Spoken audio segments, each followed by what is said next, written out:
जब लग गुरु मिले न साचा, तब लग गुरु करो 10 पांचा। क्या गुरु बदल सकते हैं? क्या गुरु बदलने से पाप लगता है? आध्यात्म के इस मैदान में आखिर सही गुरु कौन है? गीता जी में वर्णित तत्वदर्शी संत कौन है? इन सभी प्रश्नों के उत्तर जानने के लिए अवश्य सुनिए जगत गुरु तत्वदर्शी संत रामपाल जी महाराज के मंगल प्रवचन। पुण्यात्माओं, इस जीव के ऊपर वृद्ध अवस्था एक बहुत बड़ा अभिशाप है। इतना दुख इसके अंदर होता है, लेकिन जो परमात्मा कबीर जी की शरण में आ जाएगा, पुण्यात्माओं घबराना नहीं। आपका वृद्ध अवस्था ऐसे कटेगा ना फूल की तरह।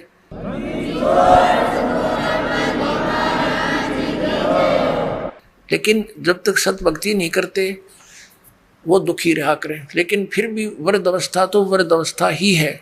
ये तो दुख तो है ही, कष्ट है, लेकिन परमात्मा की शरण में हल्का हो जाएगा। ये 30 भड़क कम लगेंगी। तो कहने का भाव यह कि फिर वो भक्ति करके यहाँ से पीछा छुटवाना है। तो वो व्यक्ति यहाँ दोनों कष्टों से खूब परिचित है, जन्म और मरण के दुख को और वृद्ध अवस्था के। इसलिए वो केवल जरा और मरण से ही छुटकारा पाने के जो प्रयत्न कर रहे हैं, वो व्यक्ति तत्ब्रह्म से परिचित हो चुके हैं। तत्ब्रह्म से ही गॉड है, उस परमात्मा से और सारे अध्यात्म ज्ञान से, सब कर्मों से कि ये क्या चक्कर है, स्वर्ग में गए फिर आगे, फिर राजा बने फिर गधा बन गए, व्हाट इज दिस। तो ये परिचित हो चुके हैं, वो ही उस साधना को कर रहे हैं। तो अर्जुन ने फिर पूछा, ये भगवान 8वें अध्याय के प्रथम श्लोक में कि किम तत्ब्रह्म, वो तत्ब्रह्म क्या है? फिर बताओ वो भगवान ऐसा कौन सा है जिसके मैं जहाँ इतना सुख है जिसके पाने के लिए फिर यहाँ की डिमांड सब छूट जाती है। अब देखिएगा, अब यहाँ पढ़ रहे थे ये अंतिम 29वां श्लोक आपने पढ़ा कि जो उस ब्रह्म को, संपूर्ण अध्यात्म को जानते हैं, कर्मों को जानते हैं, जो मेरे शरण होकर जरा और मन से छूटने के लिए प्रयत्न करते हैं। तो ये 30वां है। ये कहता जो मुझे जानते हैं तो मेरे को प्राप्त होते हैं। इसका इतना सा यहाँ 8वां अध्याय ये सामने ही है। इसके प्रथम मंत्र में अर्जुन ने पूछा किम तत्ब्रह्म, किम तत्ब्रह्म, किम अध्यात्म, किम कर्म पुरुषोत्तम, अधिभूतम च किम प्रोक्तम, अधिदेवम किम उच्यते। हे पुरुषोत्तम, वह ब्रह्म क्या है? वो तत्ब्रह्म है क्या? अब इसका उत्तर 3रे श्लोक में दिया है, श्रीमद् भगवद गीता के 8वें अध्याय के और 3रे श्लोक में। वह परम अक्षर ब्रह्म है, परम अक्षर ब्रह्म है वो। अपनात्मा गीता जी अध्याय नंबर 15 के श्लोक नंबर 17 में जो कहा कि उत्तम पुरुष है तो अन्य परमात्मा इति उदाहरते, ये लोग चरम आविषय वर्ती अवैश्वर है। वो उत्तम पुरुष सही परमात्मा श्रेष्ठ भगवान तो इन दोनों से अलग है, भिन्न है, वो कोई और है। और वही तीनों लोकों में प्रवेश करके सबका धारण पोषण करता। जैसे संसार रूपी वृक्ष की जो जड़ है वो मूल मालिक है, सत्य पुरुष है, उससे सबको आहार मिलता है, सबका धारण पोषण करने वाला वही है। तो 8वें अध्याय के अब 3रे श्लोक में स्पष्ट कर दिया कि वो परम अक्षर ब्रह्म है। ये गीता ज्ञान दाता से अन्य है। अपने आत्माओं, अब गीता ज्ञान दाता ने स्पष्ट कर दिया, गीता जी अध्याय नंबर 8 के श्लोक नंबर 13 में कि मेरा तो केवल एक ओम अक्षर है। क्योंकि ये गीता ज्ञान दाता ब्रह्म है। ये देखिएगा श्रीमद् भगवद गीता अध्याय 8 के और श्लोक नंबर 13 में ओम इति एकाक्षरम ब्रह्म व्यवहारन माम अनुसमरण ये प्रियति तजन देहम स याति परमाम गतिम।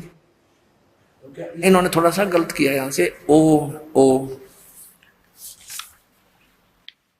इस एक अक्षर रूप ब्रह्म को उच्चारण करता हुआ मुझ निर्गुण ब्रह्म का चिंतन करता हुआ शरीर त्याग कर जाता हुआ पुरुष परम गति को प्राप्त होता है। अब इसका अर्थ ये है, ये गीता ज्ञान दाता कहता है कि मेरा एक ओम अक्षर है मुझ ब्रह्म का, और इसकी साधना करता हुआ जाता उसकी परम गति होती है। ओम नाम से जो परम गति होनी है वह ब्रह्मलोक प्राप्ति है।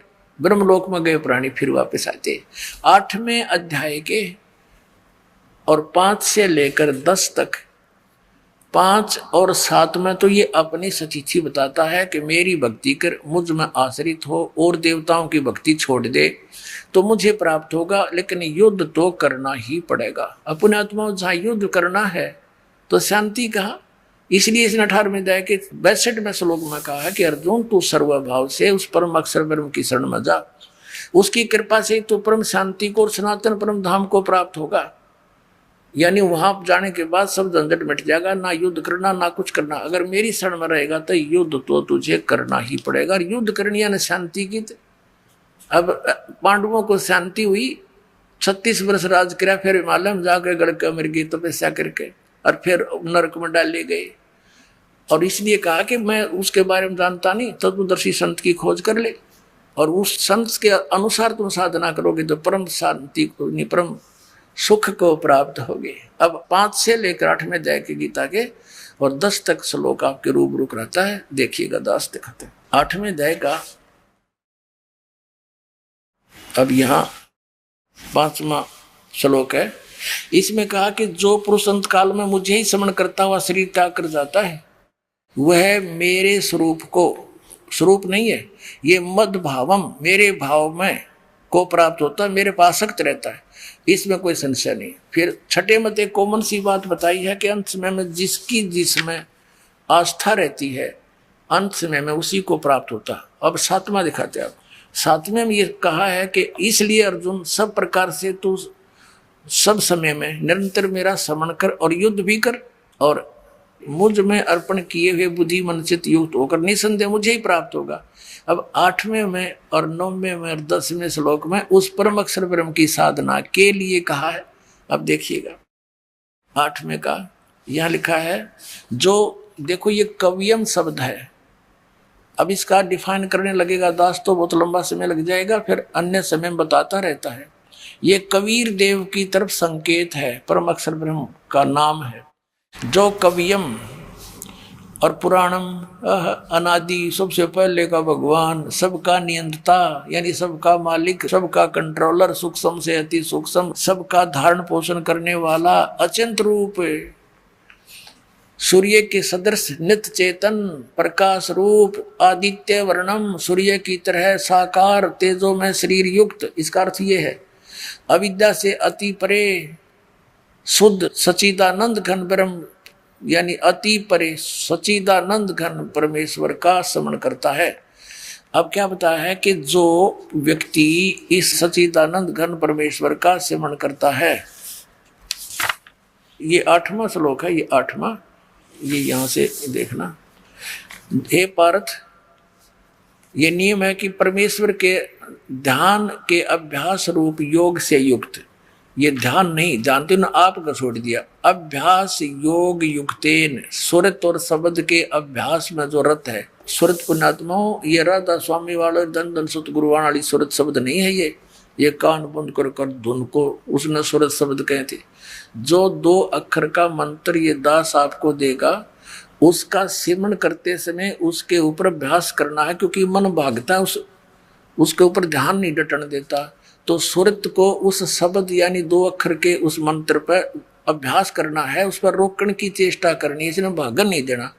अब यदि हम वैसे जाप करते रहेंगे, मन लगा नहीं अभ्यास, तो वो व्यर्थ है वो सिमरन आपका।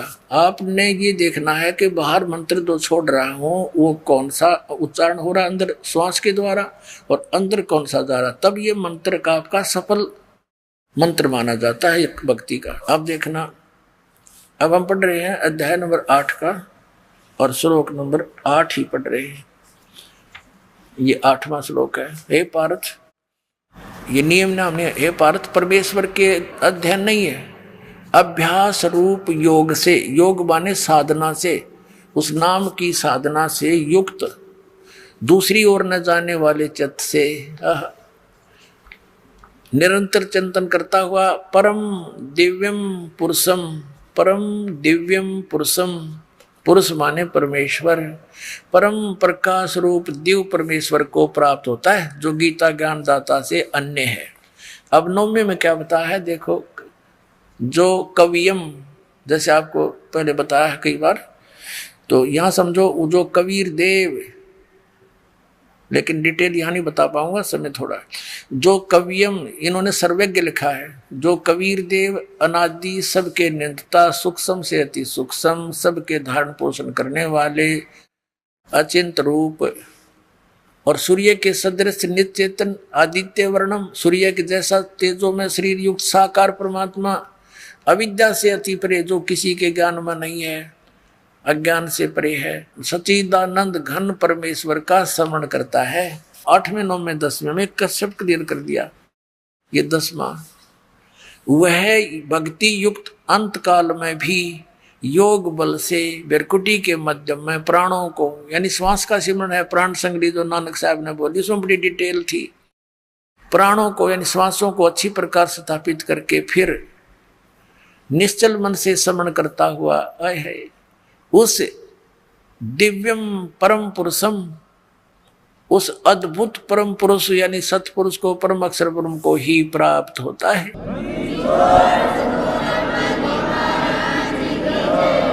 अपने आत्मा ये अपने सदग्रंथ बता रहे हैं। इसका मंत्र कौन सा है? इसने अपना तो बता दिया, ओम अक्षर नथिंग एल्स। अब 17वें अध्याय के गीता जी के 23वें श्लोक में कहा है कि उस सच्चिदानंद घन ब्रह्म के पाने का 3 मंत्र का जाप का निर्देश है, नथिंग एल्स। निर्देश माने नथिंग और कुछ नहीं, सिंपल ओनली डायरेक्शन। ये है, देखिएगा 17वें अध्याय का और 23वां श्लोक, ये श्रीमद् भगवत गीता अध्याय नंबर 17 का और श्लोक नंबर 23, यहां देखेंगे। ओम तत्सत इति निर्देश है ब्रह्मण है त्रिविध है समर्थ है, ब्राह्मणा तेन वेदा च यज्ञा च विहिता पुरा।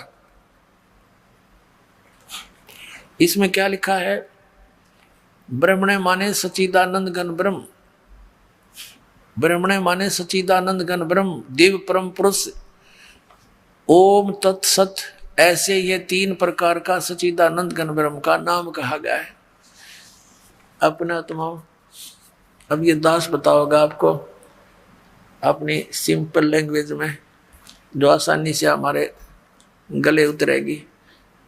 अपना तुम जैसे ये मंत्र का जाप जो होता है, ये तो साधना है। जैसे हमने जल प्राप्त करना है और जल नीचे पृथ्वी के अंदर है, हमारा उद्देश्य, हमारा पूज्य देव जल है, उस समय है, हमारा उपास्य जल है, और साधना हमारा उपास्य नहीं है, वो देव नहीं है, वो तो एक साधन है। जैसे हैंड पंप लगाते हैं तो बोकी मारनी पड़ेगी, पाइप नीचे पहुंचानी, फिर हैंड पंप लगाना। तो ऐसे ये 3 मंत्र का जाप है, ओम तत्सत।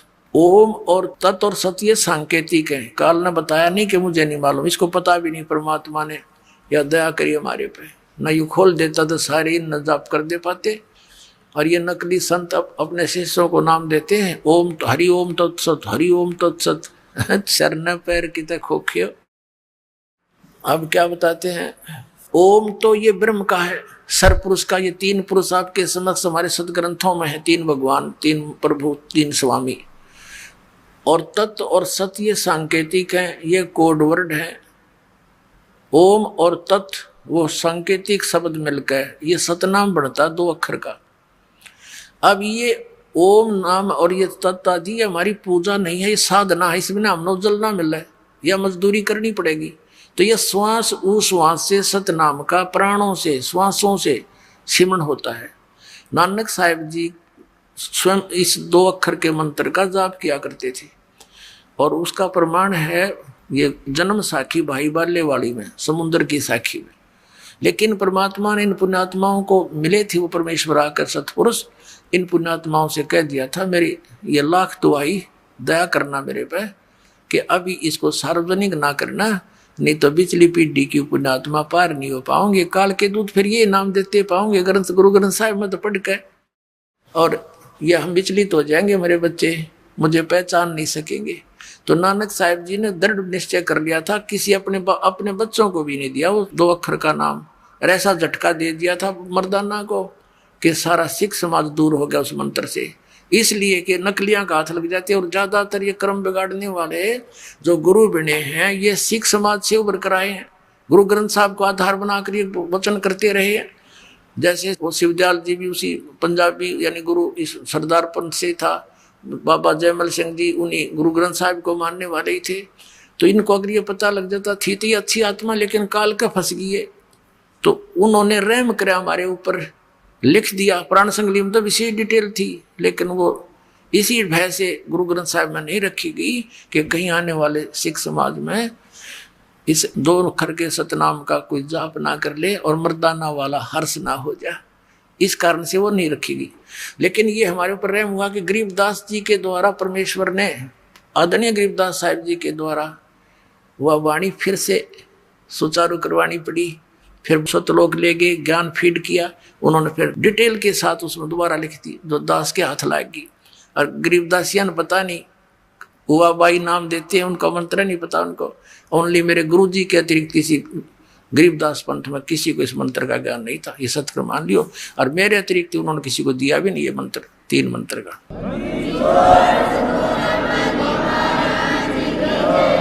पुण्यात्मा हॉकी कैसा गेम है यो, जैसे हॉकी खेलता खेलता प्लेयर होता है ना, उस बाल को एक बार तो विरोधियों की तरफ फेंक देता है, उधर वो भागते हैं, फिर वो निकाल कर गोल कर देता है।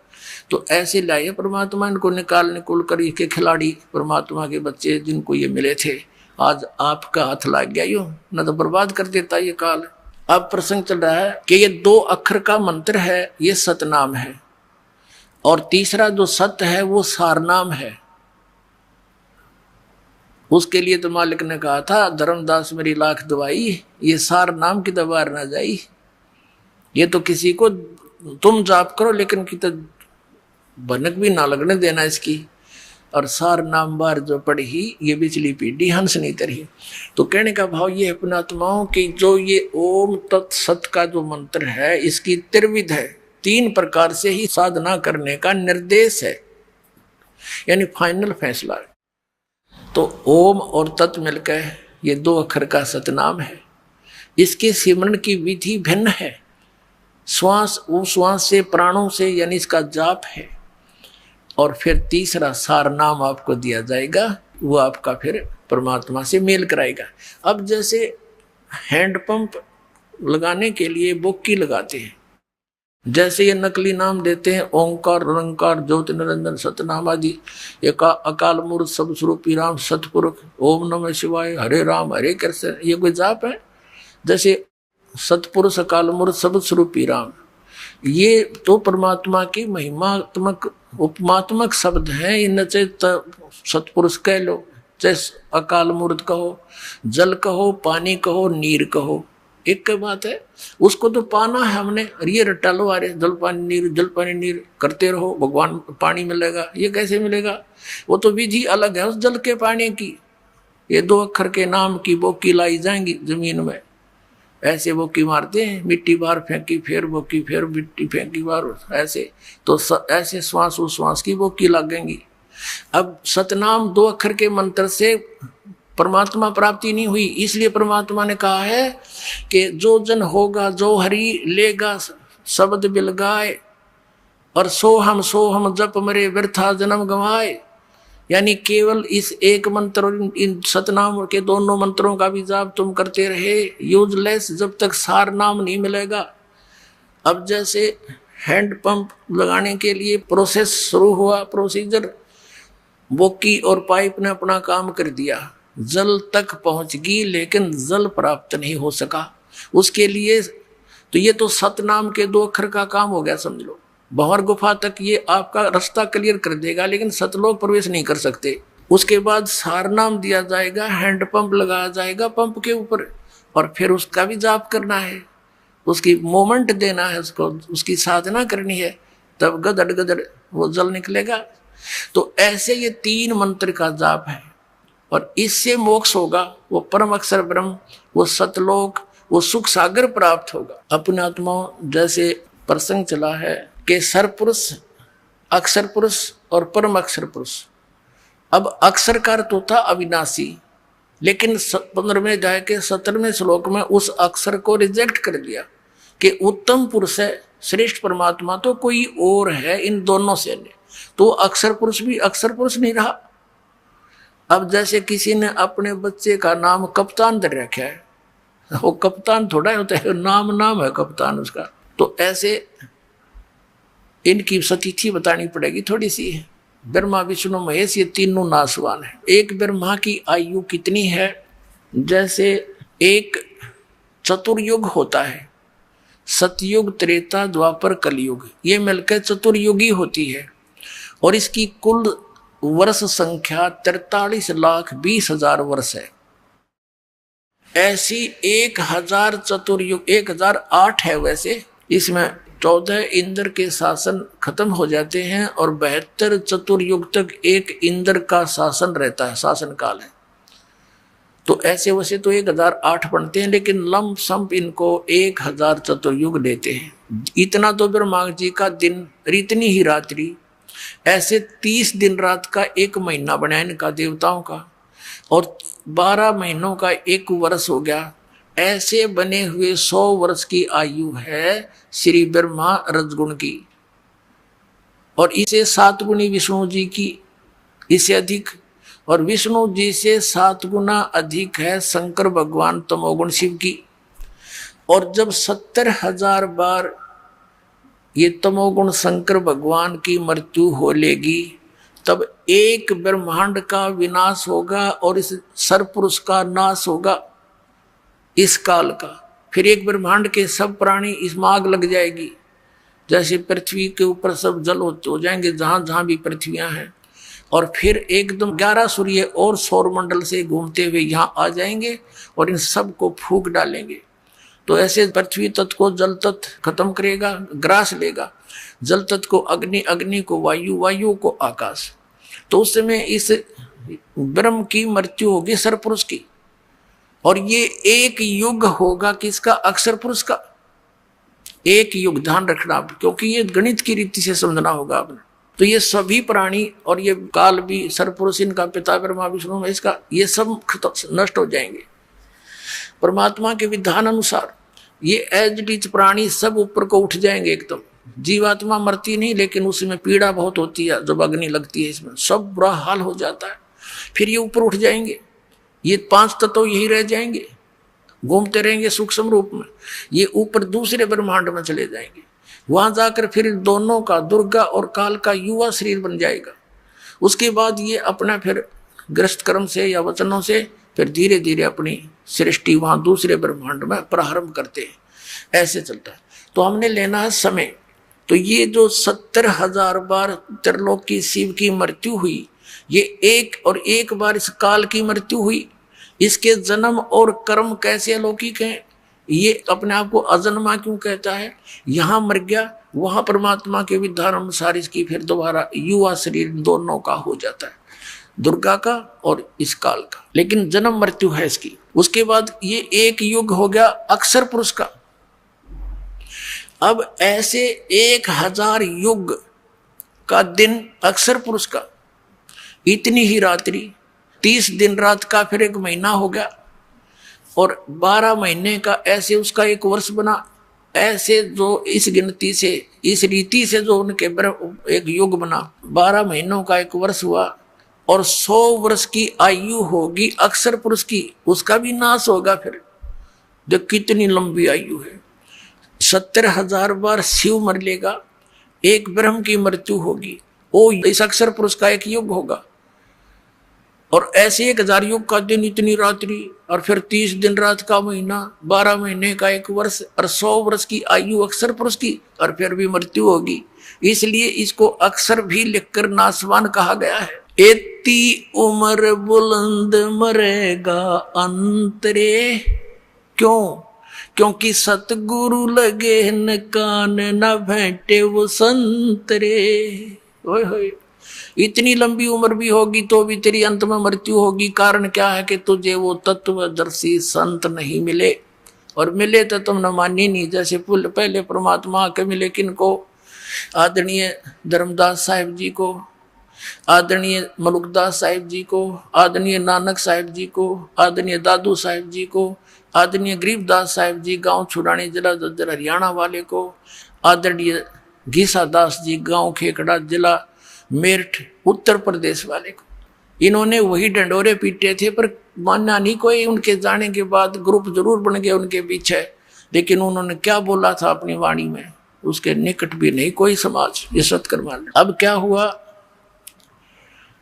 अब क्या बताया कि एती उम्र बुलंद मरेगा अंतरे, सतगुरु लगे न कान न भेंटे वो संतरे। अब आपको दास जहां से स्टार्ट किया था वहीं आता है। मन तू चल रे सुख के सागर, जहां शब्द सिंधु रत्नागर। इस नमक की बोरी में तो सुख खोज रहा है इस काल के लोक में, वो सुख सागर बूरा की बोरी सतलोक चल वहां मिलेगी। वहां जाने की विधि बता दी, ये तरीका है संत, पूर्ण संत की खोज और पूर्ण संत की पहचान, और इस 3 मंत्र का जाप तुझे सतलोक ले जाएगा।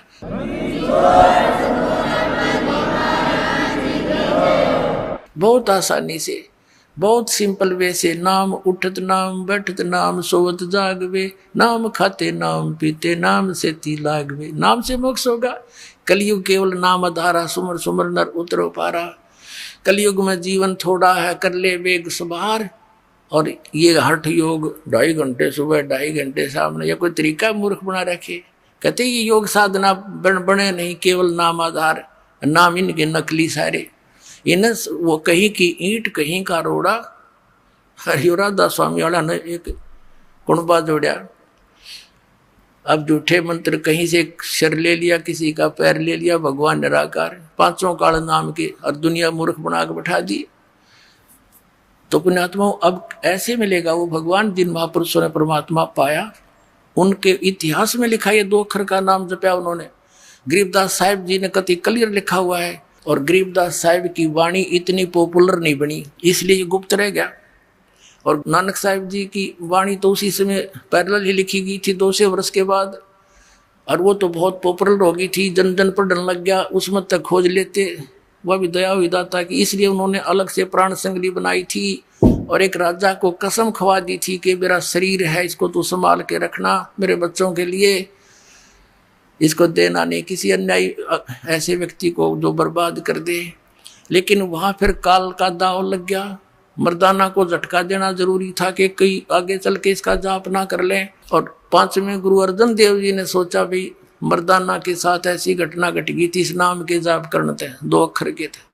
इसलिए प्राण संगली में तो बहुत डिटेल थी, उसने जल प्रवाही कर दी वह सारी। वो तो एक निकाल ली किसी संत ने, उसने ये कसम दिला दी कि जो आप कहना चाहते हो उसको हम अलग रख देंगे, उनको शेष वाणियों को हम पढ़ लेंगे। ऐसा ही कर दिया गया। वो प्राण संगली का अर्थ क्या है, जो श्वास के द्वारा पूरी डिटेल बताई गई थी कि ऐसे सिमरण करना है, इस मंत्र को ऐसे जपना है, इसको ऐसे जपना है। जो भी हुआ मालिक की दया से ठीक हुआ। अब गरीबदास साहिब ने क्लियर कर रखा उसमें, ये 2 अक्षर का मंत्र जब श्वास से, श्वासा पारस भेद हमारा, जो खुद जैसा उतरे पारा। तो ये पॉपुलर हुई नहीं, अरे इसी पंथ में दास को शरण मिली, और इससे ही निकल कर बाहर आया, और यह संसार में फैला दिया परमात्मा का तत्व ज्ञान, और मोक्ष होगा।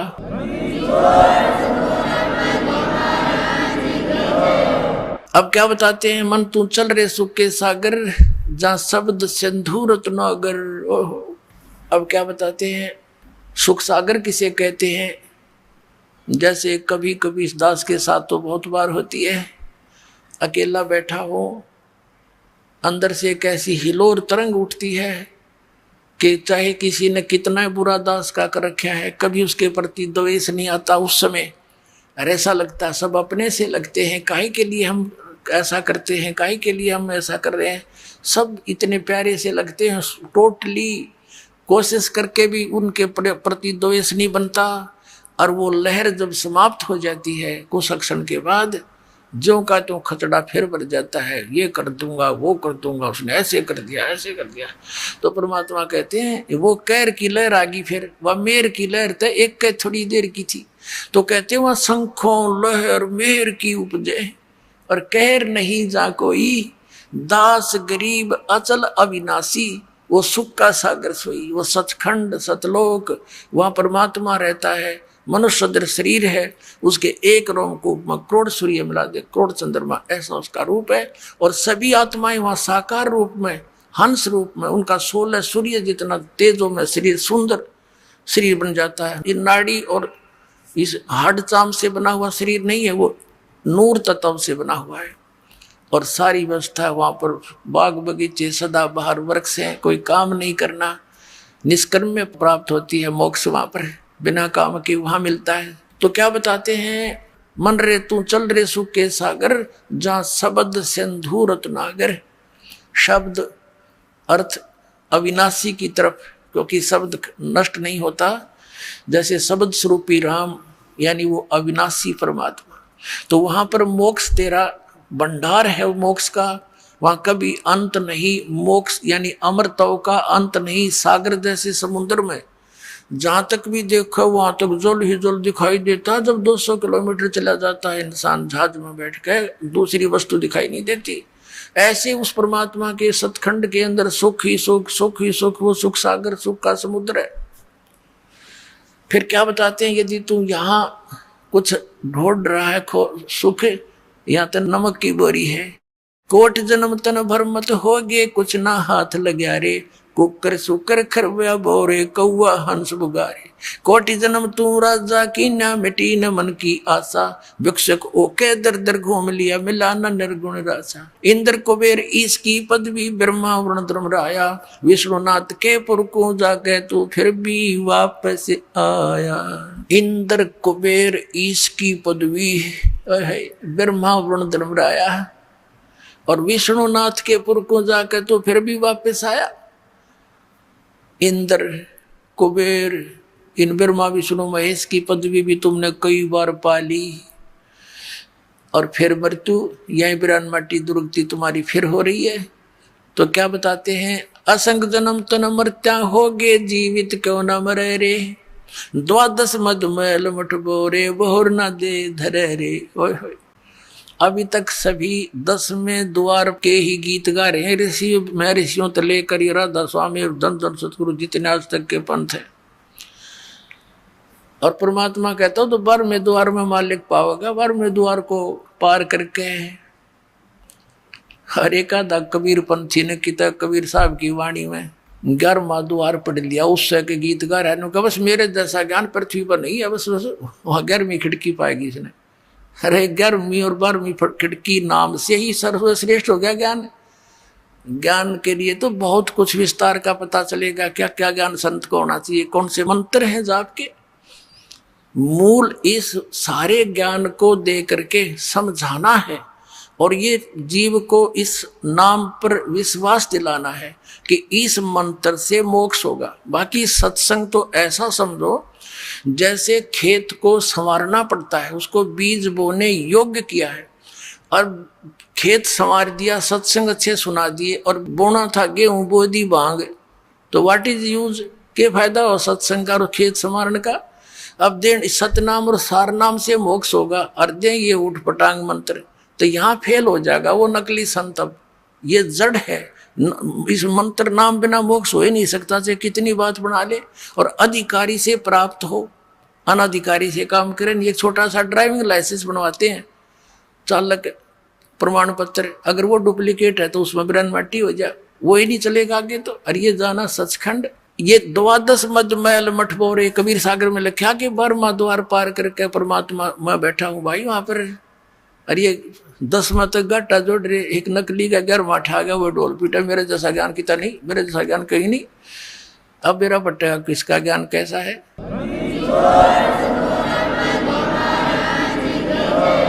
कहते हैं और ज्ञान सब ज्ञानड़ी, कबीर ज्ञान सब ज्ञाने, जैसे गोला तोब का अब करता चले मैदाने। परमात्मा कहते हैं तारा मंडल बैठ कर ये चांद बड़ाई खावे, उदय हुआ जब सूरज का ये स्यों तारों छप जावे। इस परमात्मा के ज्ञान के सामने ये सब अन्य ज्ञान और भगवान ऐसे छुप जाएंगे जैसे सूर्य उदय के बाद चंद्रमा और तारे विद्वान होते हुए उनकी वैल्यू नहीं रहती।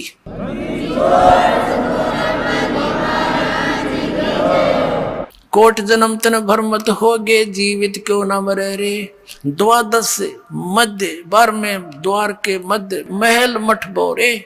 वो सतलोक महल है, वो मठ है, वो स्थान है जहां जाने के बाद फिर वापस नहीं आते। बहुर ना दे धरे रे। अब जीवित मरना किसको कहते हैं? जीवित मरना एक तो ये है कि भाई विकारों को त्यागना पड़ेगा। मन तो पता नहीं कि बकवाद खोजा है, इनको हटाना पड़ेगा, इन इच्छाओं का दमन करना पड़ेगा। इस ज्ञान आधार से अपना काम चलाने जोगा परमात्मा अपना अवश्य देगा, ये सत्कर मान लेना। आपने जो चाहिएगी वस्तु वो अवश्य देगा, बिन मांगे देगा, पर देगा वही जो आपको हानिकारक ना हो। फिर क्या बताया?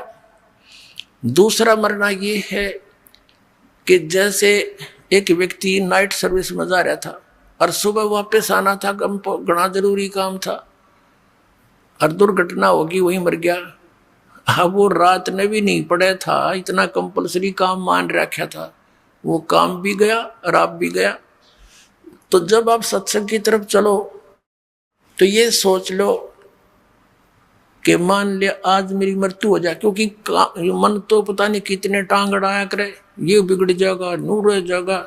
बिगड़े तो इस बिना गा, उस बिना तो फिर मालिक फिर संवार देगा जब थोड़ा बहुत बिगड़ भी गया था। वैसे तो परमात्मा की तरफ दो चाल्या है ना हृदय से, उनके काम बिगड़े नहीं, बने बनाए पाया करें, ये सत्कर मान लेना। अब मान लीजिए नो सोच ले भाई मृत्यु हो जा, जब तक यह मौत याद नहीं रहेगी ना आपके, आप भगवान के सफर पर चल नहीं सकोगे, या याद रखनी पड़ेगी।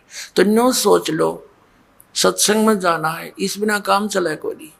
और तो नो सोच ले कि भाई मृत्यु होगी तो परमानेंट टिकट कटेगी, फिर यू काम भी यही रह जाएगा, यू सारी कोठी भी रहेगी। अब नो सोच कर चल पड़ो भाई 3 दिन 4 दिन 2 दिन जैसा आपकी इच्छा हो, कि नो सोच लो हम मर गए, हम खत्म हो गए और 40 सत्संग। और फिर 2 दिन पाछे मान लीजिए कोई ज्यादा ही माने आपकी बात को संसारिक विधि से, कोई छोटा मोटा हानि होगी तो उसने फिर पूरी कर लेंगे। अरे या परमानेंट टिकट कट गई फिर क्या कराएंगे? फिर भगवान भी गया और राम भी और काम भी गया। कहते राम नाम कड़वा लगे ये मीठे लगे दामे, दुविधा में दोनों गए भाई माया मिली ना राम। एक व्यक्ति को पंजाब के अंदर दास के गुरुदेव का एक आश्रम है तलवंडी भाई में। तो गुरुदेव सतगुरुदेव के सतलोक गमन के उपरांत दास वहां सत्संग करने जाता था संडे को, सेकंड संडे को, द्वितीय रविवार को।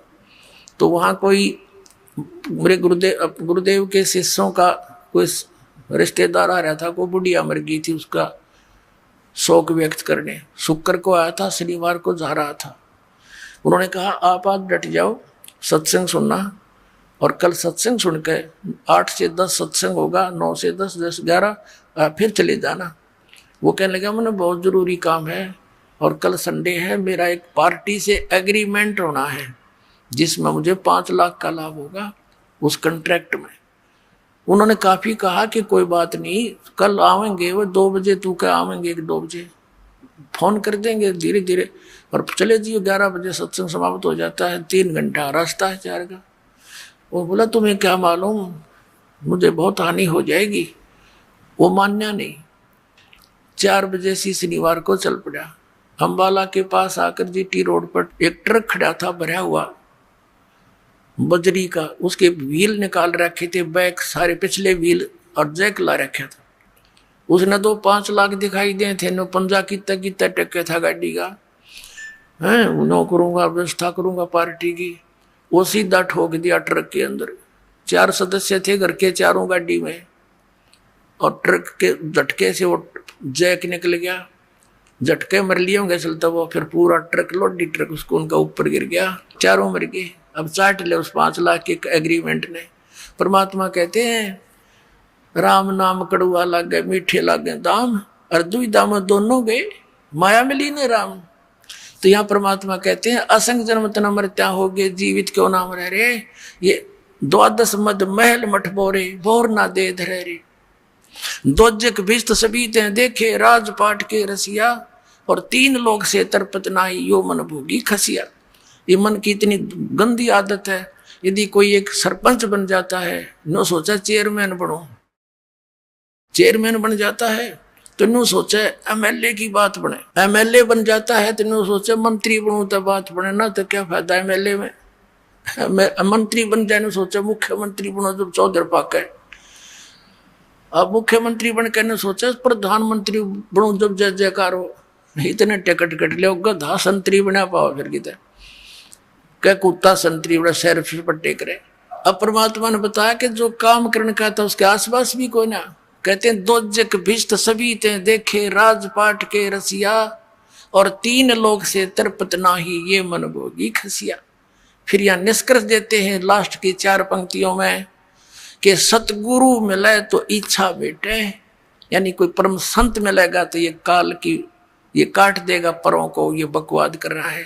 सतगुरु मिले तो इच्छा मेटे पद मिल पदे समाना, और चल हंसा उस लोक पठाऊं जो आदि अमर अस्थाना। कहते सतगुरु मिले तो इच्छा मेटे पद मिल पदे समाना। गीता जी अध्याय नंबर 15 के श्लोक नंबर 4 में कहा कि तत्वदर्शी संत की प्राप्ति के पश्चात परमेश्वर के उस परम पद की खोज करनी चाहिए, जहां जाने के बाद साधक फिर लौटकर कभी संसार में नहीं आते। तो ये जो संतों की अमर वाणी है, ये वो सूक्ष्म वेद है, और इसका समझना बालकों का काम नहीं था। ये दास पर बेर करी परम पिता परमेश्वर कबीर साहब ने, परमेश्वर ने, तभी इनके गूढ़ रहस्यों का ज्ञान दास के हृदय में भरा। यहाँ पद मिल पदे समाना 2 पद हैं। इन दोनों के यहाँ अर्थ कैसे हैं? पद का अर्थ है पद्धति, वे ऑफ वर्शिप, पूजा की पद्धति सही मिले, और फिर वो पद समाना, फिर वो पद मिले अमर पद, जहां जाने के बाद फिर लौट कर नहीं आते। यानी सही पद्धति मिले भक्ति की विधि, और फिर वो परम पद पावे। कहते हैं सतगुरु मिले तो इच्छा मेटे पद मिल पदे समाना, और चल हंसा उस लोक पठाऊं जो आद अमर अस्थाना। अब वहां क्या सुख है? 4 मुक्ति जा चंपी करती माया होरी दासी, दास गरीब अभय पद पर से वो मिले राम अविनाशी। 4 मुक्ति, ये नकली सुख 4 मुक्ति तुम्हारी होती है, स्वर्ग में जाते हो वो खत्म हो जाती है। वो सुख तुम्हारे चरणों में सतलोक में सदा पड़ा रहेगा, और वो परम अक्षर ब्रह्म मिलेगा जो हम साधना बताएंगे।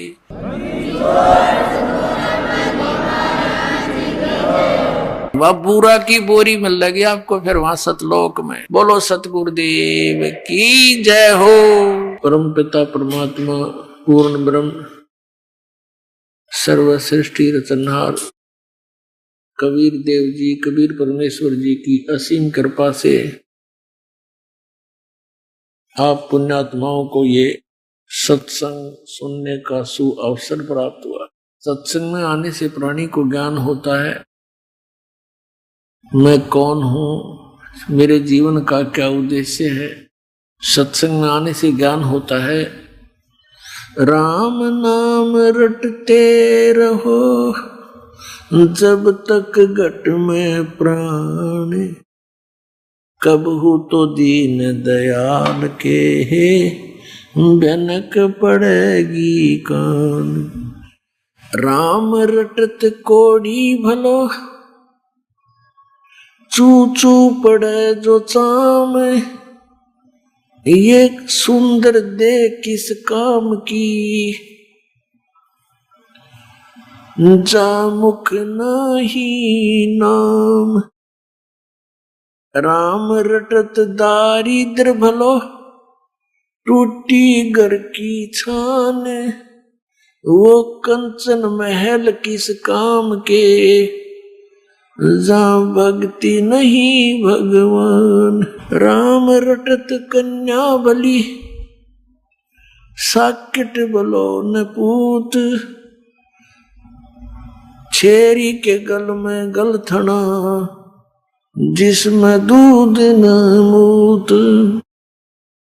राम रटत दारिद्र भलो टूटी घर की छान, वो सुंदर महल किस काम के,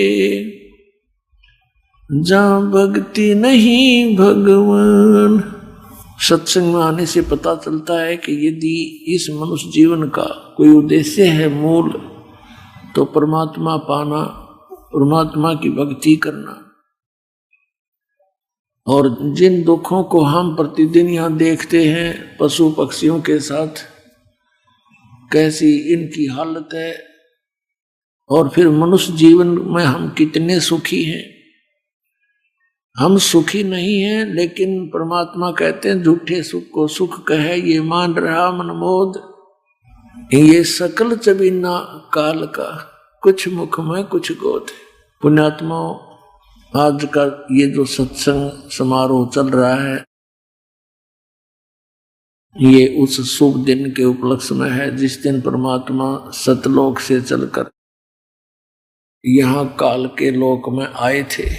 और काशी के अंदर, बनारस के अंदर एक लहर तारा नामक तालाब के अंदर कमल के फूल पर वो परमात्मा शिशु रूप धारण करके विराजमान हुए थे। अब आपके रूप सदग्रंथों से प्रमाणित करते हैं कौन है परमात्मा, कैसा है वो प्रभु। सबसे पहले आपके रूबरू करते हैं पवित्र बाइबल को। ईसाई धर्म के श्रद्धालु कहते हैं गॉड इज फॉर्मलेस। मुसलमान धर्म के श्रद्धालु कहते हैं परमात्मा बेचून है, बेचून में निराकार। और कबीर साहब कहा करते खोजत खोजत था किया आर कहा बेचून। खोजते खोजते परमात्मा को थक गए, हार कर कह दिया भगवान तो निराकार है, वो दिखता को नहीं। इसी प्रकार इन वेदों के जानकार माने जाने वाले विद्वान ये आचार्य शंकराचार्य ये भी कहते हैं कि परमात्मा निराकार है। अपनात्माओं, ये हमारे हिंदू धर्म के जो आचार्य हैं साथ में ये क्या कहते हैं कि परमात्मा मूलभूत रूप में तो निराकार है, और जब वो पृथ्वी पर आता है से शरीर साकार हो जाता है, जैसे श्री कृष्ण श्री राम रूप में, और वैसे मूलभूत वो निराकार है। तो इसको कहते हैं अज्ञान, लोक वेद, दंत कथा।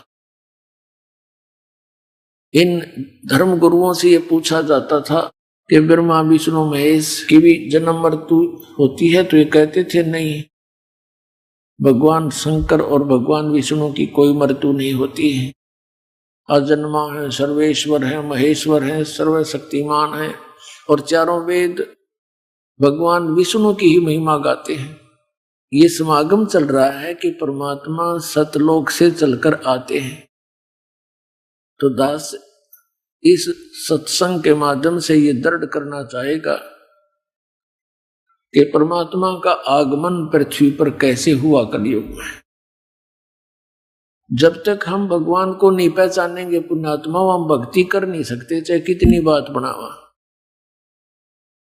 और जब हमारे हृदय में ये दृढ़ हो जाएगा कि ये है भगवान, और फिर दास वो समाधान बताएगा जिससे जिन महापुरुषों का मोक्ष हुआ और जिनको आप मानते हैं कि ये महान आत्मा पार हो गए, उन्होंने कौन सी साधनाएं की थी, कौन से मंत्र जाप किए थे, फिर तो बात खत्म होगी। और वही हमारे सदग्रंथ बता रहे हैं कि इन मंत्रों का जाप करना चाहिए, नथिंग एल्स, और कुछ नहीं। और जिन महापुरुषों ने परमात्मा पाया उन्होंने वही नाम जाप किए। और कौन है परमात्मा, कहाँ प्रमाण है उसका, कैसा है वो भगवान, बस फिर तो सब कुछ शंका खत्म होगी। केवल फिर परमात्मा की भक्ति शेष रहेगी। फिर तो उठते बैठते चलते फिरते जैसे बस में जा रहे हैं, 2-3 घंटे का सफर है, ट्रेन में जाते हैं 24-24 घंटे 48-48 घंटे सफर करते हैं भक्त यहाँ आने और जाने वाले। इस नाम का जाप चलते फिरते बस में, ट्रेन में, अपनी गाड़ी में, खेतों में मजदूरी करते समय, आते जाते, जितना भी समय मिले मालिक ने याद रखे, अपना काम भी करे, राम भी बजे, एक पंथ दो काज। जैसे इस दास को जो ये ज्ञान हुआ, ये मंत्र मिला। जैसे कभी बस में जाना होता, चंडीगढ़ साइड में, रोहतक से लेके चंडीगढ़ के 4 घंटे कम से कम लगते, बैठ के बस की सीट पे और अपना टेक के उस अगले वाले डंडे से सिर और मंत्र करता जाता, ना दूसरे तो बात करनी। आइए अब हम उन श्रद्धालुओं के अनुभव जानते हैं जो जगत गुरु तत्वदर्शी संत रामपाल जी महाराज जी से दीक्षा प्राप्त कर चुके हैं तथा उनके द्वारा बताए गए भक्ति मार्ग पर चल रहे हैं। बहन जी नमस्कार। नमस्कार जी। क्या नाम है जी आपका? रमा शर्मा। कहाँ से आए हैं जी आप? गांव सुनी, जिला शिमला, हिमाचल प्रदेश। संत रामपाल जी महाराज से नाम दीक्षा आपने कब ली? 16 जून 2018। संत रामपाल जी महाराज से नाम दीक्षा लेने से पहले आप क्या भक्ति साधना करते थे? मैं आम भक्ति करती थी जैसे सारे लोग करते, जैसे वैसे तो मैं शिव जी भगवान की भक्ति करती थी और जैसे व्रत वगैरह लेना सारा भक्ति करती थी और पूजा भी सारी करती थी, पर मेरे को उससे कुछ लाभ नहीं हुआ। क्या किसी साधु संत से भी जुड़े हुए थे आप? नहीं जी। संत रामपाल जी महाराज से नाम दीक्षा कैसे ली? कैसे मालूम चला आपको संत रामपाल जी महाराज के बारे में? संत रामपाल जी महाराज के बारे में मुझे मेरी बुआ है उनसे पता चला। उनके घर हम मम्मी के साथ सत्संग पे गए थे, वहाँ मैंने सत्संग सुना और तभी फिर मेरे मन में विचार आया कि मैं भी सत्संग, मतलब वहाँ पे जब लोगों ने बताया कि ऐसे ऐसे लाभ हुए हमारे को, फिर मैं पीजीआई से मेरा इलाज था चला हुआ, फिर उन्होंने बोला कहते आप ही ले लो। फिर मैंने सोचा कि मैं इनके नियम नहीं कर पाऊंगी। फिर उन्होंने बोला कहते आप पहले थोड़े दिन देख लो, अजमा लो, अगर फर्क पड़ेगा तभी लेना आपने। फिर मैंने 17 जून को नाम दीक्षा ली। नहीं, ऐसी क्या जरूरत आन पड़ी कि आपको संत रामपाल जी महाराज से ही नाम दीक्षा लेनी पड़ी? मैं बहुत परेशान थी, बीमारी से बहुत जूझ चुकी थी। मेरे को 3 साल हो गए थे लगातार प्रॉब्लम से। मेरे को ब्रेस्ट की प्रॉब्लम है और तीसरी स्टेज पे चला गया था मेरा कैंसर। मैं बहुत परेशान थी और घर वाले भी कोई साथ नहीं दे रहे थे। कैंसर की प्रॉब्लम थी आपको? हाँ जी। कहाँ पे दिखाया था आपने कैंसर? सर मेरा इलाज आईजीएमसी था चला हुआ। ये कहाँ पे है? शिमला स्नोडन से। इसके अलावा मेरा एक ऑपरेट हुआ था 2 साल पहले। उसके बाद ऑपरेट के बाद भी मुझे कोई फर्क नहीं पड़ा। इसके बाद 9 जनवरी को मेरा ऑपरेट हुआ था। उसके बाद 15 दिन के बाद फिर मेरे को दोबारा से और गिल्टियाँ शुरू हो गई। पहले एक में थी, फिर दूसरे में भी चली गई। डॉक्टर्स का क्या कहना था? डॉक्टर का कहना था ये कि फर्क पड़ जाएगा, आपको ऑपरेट करना पड़ेगा। फिर उसके बाद उन्होंने ऑपरेट की डेट दी, मैंने मना कर दी कि मैंने नहीं करवाना ऑपरेट। फिर मैं दवाइयाँ खाती रही। उसके बाद फिर मेरी प्रॉब्लम ज़्यादा बढ़ गई। फिर उसके बाद मैं पीजीआई चली गई। पीजीआई जाते फिर मैंने 1 हफ्ते दवाई खाई, उससे भी मेरे को कोई लाभ नहीं हुआ।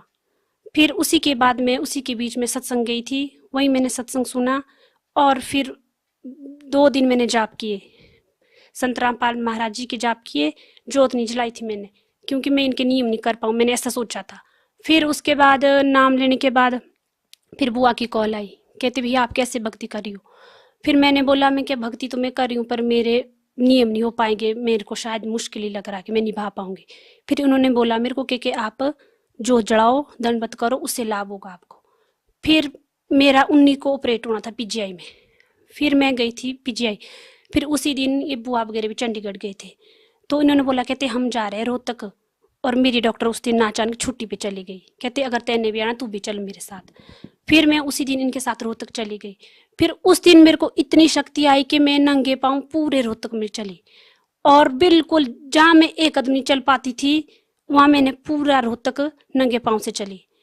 और उसके बाद जब मैं घर आई मैंने दवाइयाँ उसी टाइम से बंद कर दी थी और मैंने जोत भी जलाई, मर्यादा में भक्ति भी की। फिर मेरे को 25 दिन में पता चल गया और मेरी सारी प्रॉब्लमें दूर हो गई। जो ऑपरेट होना था उसके भी डेट आगे चली गई। और फिर जब मैं दोबारा गई पीजीआई, फिर वहाँ टेस्ट हुए तो सारे टेस्ट क्लियर हो गए। अब जो मेरी प्रॉब्लम थी तीसरी स्टेज पे थी, वो मेरा कैंसर खत्म हो गया। ऐसा कैसे हो सकता है? ये बिल्कुल ही अपने आप में असंभव बात है। लोगों का विश्वास करना इस बात पे बिल्कुल नामुमकिन है। दरअसल हमें भी इस बात पे विश्वास नहीं हो रहा कि बगैर किसी दवाई के आपका कैंसर ठीक हो गया, जबकि आप बता रहे थे कि तीसरे स्टेज पे थे आप। हाँ जी, मैं जो भी मेरे को सुन रहे हैं, मैं सुनने वालों को यही बताना चाहूँगी कि जो लाभ मेरे को हुआ आपको भी हो सकता है। भगवान संत रामपाल जी महाराज की सत्संग सुनो। बगैर किसी दवाई के, बगैर किसी ट्रीटमेंट के कैसे ठीक हो सकता है? किसी मंत्रों के जाप करने से कैंसर का ठीक होना तो कोई भी व्यक्ति इस बात पे विश्वास नहीं कर पाएगा। सर मैं यही कहना चाहूंगी सभी से कि आप संत रामपाल महाराज जी के सत्संग सुनो, उनकी शब्द वाणी सुनो, उसी से आपको पता चल जाएगा, और उनकी भक्ति मर्यादा में करो उसी। अगर कोई व्यक्ति ये वेरीफाई करना चाहे कि आपको कैंसर था, तो कैसे पता कर सकते हैं, कैसे पता चल सकता है कि आपको वाकई कैंसर था? सर मेरे पास सारी डिटेल है, सारी रिपोर्टें, मैं उनको दिखा सकती हूँ, उनको बता सकती हूँ। सर ये मेरी अल्ट्रासाउंड की रिपोर्ट है, जो मेरा पेट का अल्ट्रासाउंड हुआ था, मेरे पेट में बहुत बड़ी प्रॉब्लम थी, और संत रामपाल जी महाराज की शरण में जाके मेरी ये प्रॉब्लम सॉल्व हुई है। उसके बाद मेरे जो ब्रेस्ट में प्रॉब्लम थी 3 साल से चली हुई, ये उसकी क्लियरेंस की रिपोर्ट है, ये उसका अल्ट्रासाउंड है। इसमें मेरे सारे टेस्ट है, जो भी मेरे टेस्ट हो इसकी सारी रिपोर्ट है, ये सारी ठीक है, और मेरा शरीर अब बिल्कुल ठीक है। मैं सभी सुनने वालों को यही संदेश देना चाहूंगी कि आप एक बार संत रामपाल जी का सत्संग सुनो और उनकी ज्ञान गंगा पुस्तक पढ़ो और जीने की राह पढ़ो, उससे आपको खुद ही अनुभव हो जाएगा। उन डॉक्टर से मिल सकते हैं हम? क्या किसी डॉक्टर का नाम याद है आपको? हाँ जी, पहले मेरा शुरू से डॉक्टर बनर्जी से इलाज चला हुआ था रिपन में, फिर उसके बाद आईजीएमसी, फिर पीजीआई में डॉक्टर दिव्या में मेरे डॉक्टर थे, वहीं से मेरा इलाज चला हुआ था। पर अब मेरी सारी दवाइयाँ 7 महीने से सब कुछ बंद है और मैं बिल्कुल ठीक हूँ। मैम डॉक्टर्स का क्या कहना था जब उन्होंने दोबारा टेस्ट किया तो? उनका ये रिएक्शन था कि ये तो चमत्कार हो गया, ऐसे कैसे हो सकता है। हालांकि मैंने उनको ये बोला कि मैंने दवाई कंटिन्यू खाई है सर, बाकी मैंने कुछ नहीं बोला। आपने डॉक्टरों को झूठ बोला कि आपने दवाइयाँ खाई है, लेकिन आपने कोई भी दवाइयाँ नहीं खाई थी। मैंने 17 जून से ही दवाई खाना बंद कर दी थी, तब से मैं एक भी गोली नहीं खाई हूँ और अभी तक बिल्कुल ठीक हूँ। लाभ मेरे को बहुत हुए हैं सर से, संत रामपाल महाराज जी से। पेट में पेन थी वो भी ठीक हुई है, ऑपरेट हुआ था पेट का, वो भी सक्सेस रहा। उसके बाद मेरा जो दूसरा ऑपरेशन होना था ब्रेस्ट का, वो भी नहीं हुआ। लेकिन वो लोग तो बहुत हैरान हो जाएंगे जो लोग ये कहते हैं कि वो संत तो जेल में है, वो दूसरे लोगों को क्या लाभ देगा, जबकि आपका तो कैंसर ठीक हुआ है। आप क्या कहना चाहेंगे इसके बारे में? इस बारे में यही कहना चाहूंगी कि आप संत रामपाल जी महाराज जी का सत्संग सुनो, उनकी ज्ञान गंगा पुस्तक है, जीने की राह है, उन पुस्तक को पढ़ो, उसी से आपको ज्ञान हो जाएगा। और क्या आपको ये भी लगता है कि संत रामपाल जी महाराज जी की शरण में आप नहीं जाते और किसी दूसरे संत की शरण में जाते तो भी आप ठीक हो सकते थे? नहीं, मैं कभी ठीक नहीं हो सकती थी, क्योंकि मैंने बहुत पूजाएं की, बहुत जादू टोना बहुत था, उसका निवारण भी किया, बहुत कर्जा किया हुआ लोगों से इसी के लिए ताकि मैं ठीक हो सकूं, पर मेरे को कहीं से लाभ नहीं मिला। संत रामपाल जी की शरण जाने से मेरा परिवार, मेरा शरीर सब कुछ ठीक है, मेरे बच्चे सब कुछ ठीक है। नहीं तो मेरे घर में रोज लड़ाइयाँ झगड़े, और मैं रोज कभी कहाँ दर्द कभी कहाँ दर्द, उन सब से मेरे को छुटकारा मिला। मैं सभी सुनने वालों को यही संदेश देना चाहूंगी कि आप संत रामपाल जी की शरण में जाओ, उनके जो नीचे पट्टी आती है वहां पे नाम पढ़ो, फोन नंबर लो, ज्ञान गंगा पुस्तक लो, जीने की राह लो, उसमें पढ़ो, उसी से आपको खुद पता चल जाएगा। देखिए बहुत सारे ऐसे लोग हैं जो कैंसर से पीड़ित हैं और वो लाखों रुपए पानी की तरह बहाते हैं, लेकिन फिर भी उनका इलाज नहीं हो पाता, ठीक नहीं हो पाते हैं वो। लेकिन आपको तो केवल मंत्र जाप करने से लाभ मिल गया। आप उन लोगों को क्या कहना चाहेंगे जो लोग अभी भी कैंसर से पीड़ित हैं? मैं उन लोगों को ये संदेश देना चाहूंगी कि आप सच्ची भक्ति करो, सत्संग सुनो, गुरुजी संत रामपाल जी महाराज के शब्द वाणी सुनो, उसी से आपको लाभ हो जाएगा। मैंने भी 2 दिन सच्चे मन से शब्द उच्चारण किया था, मंत्र जाप किया, उसी से मेरे को 25 दिन में लाभ मिला। तो लास्ट में हम आपसे पूछना चाहेंगे कि क्या अभी भी आपका संत रामपाल जी महाराज में उतना ही विश्वास है? हाँ जी, वैसा नहीं, उससे ज्यादा विश्वास है। जब मेरा शरीर पूरी तरह ठीक हो गया, 7 महीने पहले मेरी इतनी स्थिति थी कि मैं 3 महीने लगातार बिस्तर में थी, यहाँ तक कि मैं जॉब भी नहीं जा पाती थी। जब से मैंने नाम दीक्षा ली तब से मैंने जॉब भी ज्वाइन शुरू की दोबारा से, और अपने बच्चों के लिए हर एक तरह से खाना भी नहीं बनता था मेरे से, कुछ भी नहीं होता था।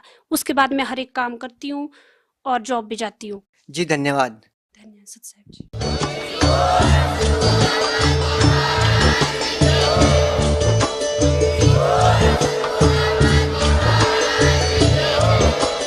आप सुन रहे थे जगत गुरु तत्वदर्शी संत रामपाल जी महाराज जी के मंगल प्रवचन। अधिक जानकारी के लिए विजिट कीजिए हमारी वेबसाइट www.jagatgururampalji.org। संत रामपाल जी महाराज जी के शुभ आशीर्वाद से पूरे विश्व भर में 500 से भी ज्यादा नाम दीक्षा केंद्र हैं, जिन पर संत रामपाल जी